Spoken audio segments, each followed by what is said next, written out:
I had rhinoplasty or nasal reconstruction surgery a week ago in the NHS to correct a deviated septum, and specifically this left one. And this is going to be my explanation of how the treatment was and the recovery process and how I'm feeling. I'm feeling much, much better now on day 7. It happened last Saturday and it's Saturday evening right now. But I'm telling you, I've had a hair transplant before and it is a very invasive surgery. Regarding what happened in the NHS, it literally took about a year for me to be seen, as always. And you're under general anesthetic. So you literally get given fentanyl, I think the lady said. So, oh, fentanyl, I'm a freaking crack addict. So then they inject you with the fentanyl. You have like that oxygen mask.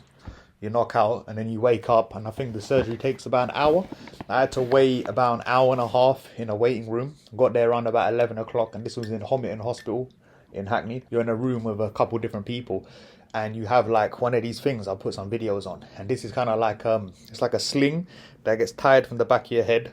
And you wear it, and then you have like a sponge that you put on, so it's stopping all the blood from dripping.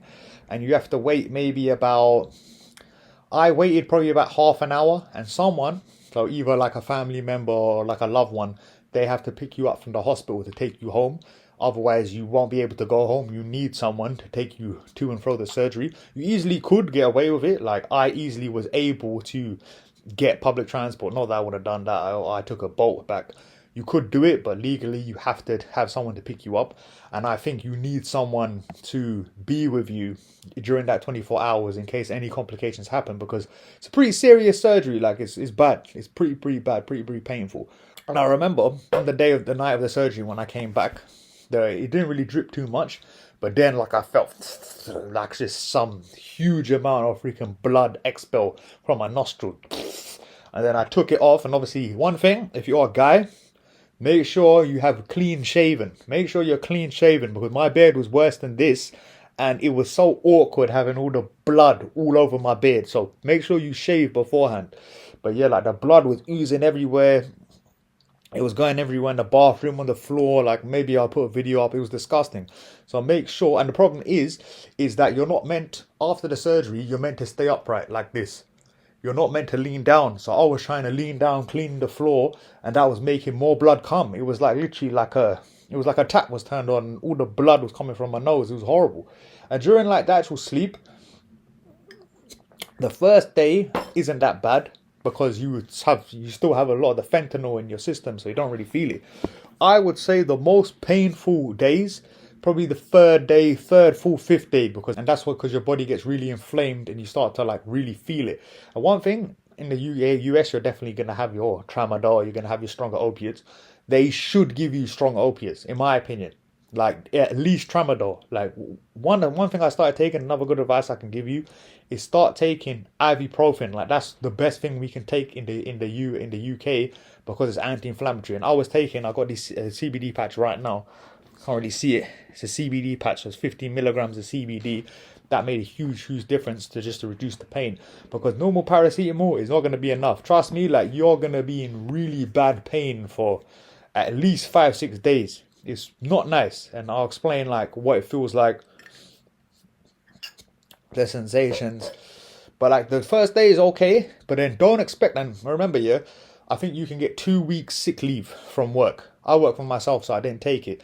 I've literally took 1 week off work, 1 week off everything, no content creation, just being lazy and watching TV, watching YouTube, because that's what your body needs to repair itself. Because it's really in agony. Even now, and this is the 7th day, when like when the ibuprofen wears off, you can still feel it. Like it's still painful. But the biggest difference was from day 5 to day 6, or it was either 4 to 5 or 5 to 6. Massive difference, because you're literally going to be at night or in the middle of the day, or at night you're looking at your phone, 1 o'clock, 3 o'clock, or 1 o'clock, 1:30, 3 o'clock, because you want to get up because you're in that much pain. So if you can, make sure you do it in the summer. Like if you have a choice to either do it in the summer or the winter, because then the day will, obviously the sun will rise earlier, so you can actually get up, do your stuff. Because it's horrible being in the bed looking at your clock, because it's so hard to sleep between like probably days 1 to 7. It's horrible to sleep, so you just want to get up, because the problem is you want to stay up, you want to have your head raised up like this, because if you're lying down, all the blood is being sent back into your nose and it's horrible. So you got to make sure that you keep your head up. And they say that you want to sleep in one of these elevated, so like the sort of pillow that you use if you have a hair transplant to elevate your head, like just have a pillow that elevates you like this, so then you can actually sleep a lot better. But like some of the pain you're going to feel, it's just a very dull ache on your nose, like a really horrible dull ache, obviously. And you got to deal with the discharge. Like one of the most uncomfortable things is, obviously I'll throw a picture, when you got this thing on you, you can't eat. You can eat, but it's like eating is very, very awkward. And if you do take it off to eat and your nostrils aren't repaired sufficiently, there's going to be blood. I remember there was one time there was blood in my yogurt. I saw like blood stain on my spoon. So make sure that you obviously, there's a reason why you're putting that on, just to stop the bleeding. But I think when I stopped wearing the thing, I don't know what it's called, it was probably day 3, and it's a nice feeling to not wear it, because that's one of the horrible things, because you feel like really, I feel kind of a bit claustrophobic, I feel a bit uneasy, and eating is very uncomfortable. And like, you're not going to be hungry. Like I'm still, my appetite is still not really there, but especially in the first couple of days, like, and they say within the first 48 hours, avoid all hot food, hot drinks, so no coffee, no tea, anything like that. And with regard to smoking, they say not to smoke for 4 to 6 weeks after the surgery. So obviously I'm not going to smoke for at least 4 weeks, 5 weeks. Alcohol as well, because you want your nose to heal optimally. But like the feeling, it's a very strange feeling. It's like bubbling. It doesn't happen anymore because my nose is much, much repaired. But this will happen probably in the 3rd day, 4th day. It can be a good sign, but it's almost like a farting sensation in your nostril. So because obviously, like, because it's so inflamed, the air is like not going through. So it's like a fart. So like the air is slowly going through the holes, and you hear like it's like your nostrils are farting. Not a nice, I mean, it can be an alright sensation, but when it's mixed with blood, when it's mixed with pain, obviously isn't that nice. But it's a very uncomfortable experience. But when you get past it, I would recommend, if you're in the UK, obviously, if you're in the US, Tramadol at least for the first couple of days, because Tramadol would be a big, big help. But in the UK, forget the paracetamols, make sure you have some CBD. I never had the oil, I was only using the patches, and some ibuprofen is going to make a big, big difference, because otherwise you're going to be in pain. And you're going to get saline spray if you get it with the NHS, like you're going to get saline liquid. You just have to put like 3 drops in both nostrils, tilt your head back for about 30 seconds for it to go inside and clean your nostrils. And you want to do that for about 4 times a day. To make it easier, I always coincide that with when I take my medication. But in the beginning, I was only taking paracetamol, and it made barely any difference, because paracetamol was more for headache.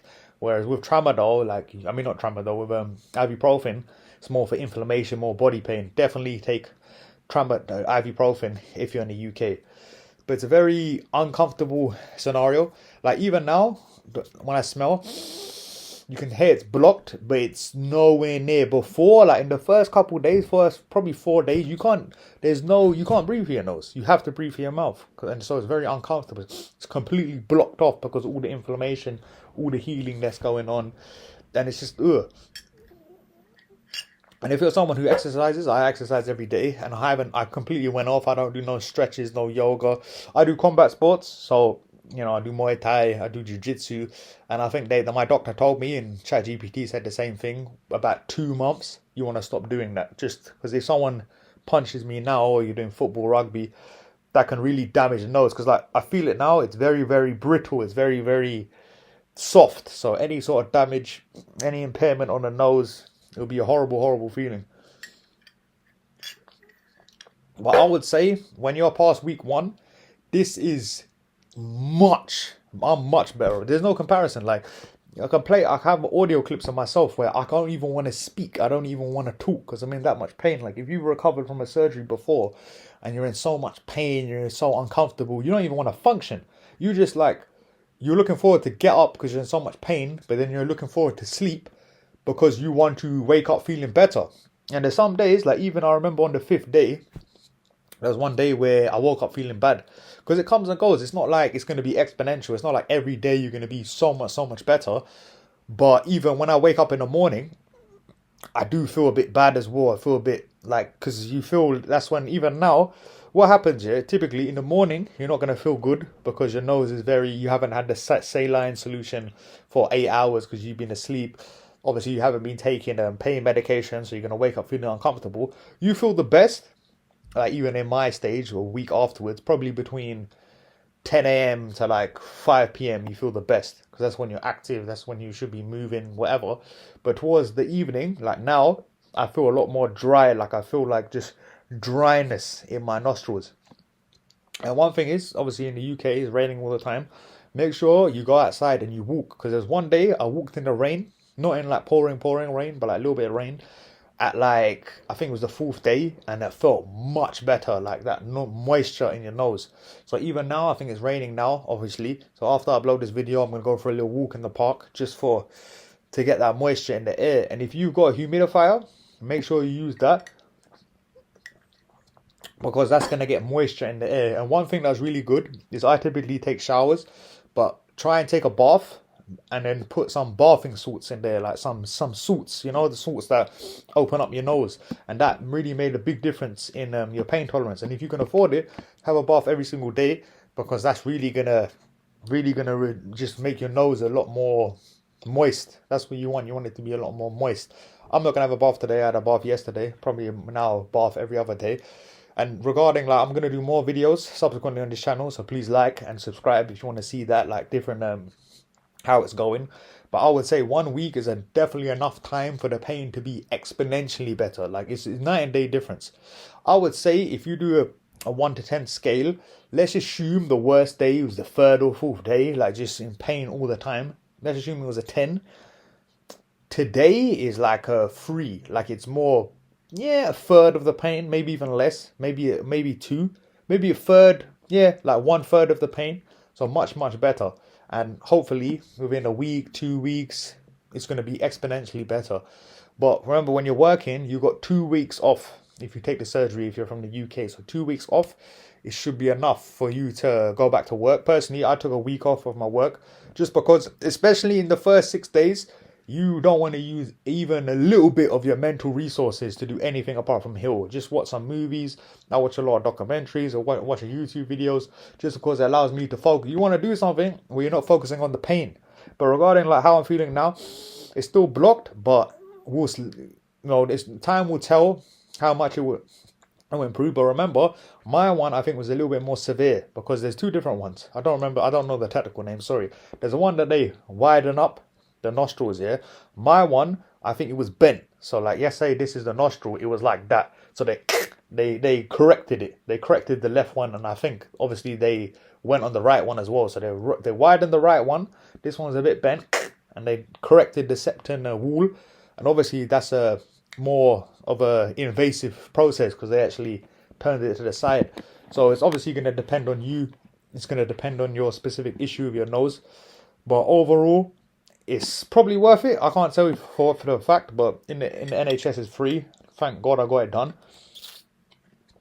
But like, I don't know if you're having it for cosmetic reasons, if it would be that much different to mine. Maybe it would be more trauma, more inflammation, because it's actually the shape would be changed.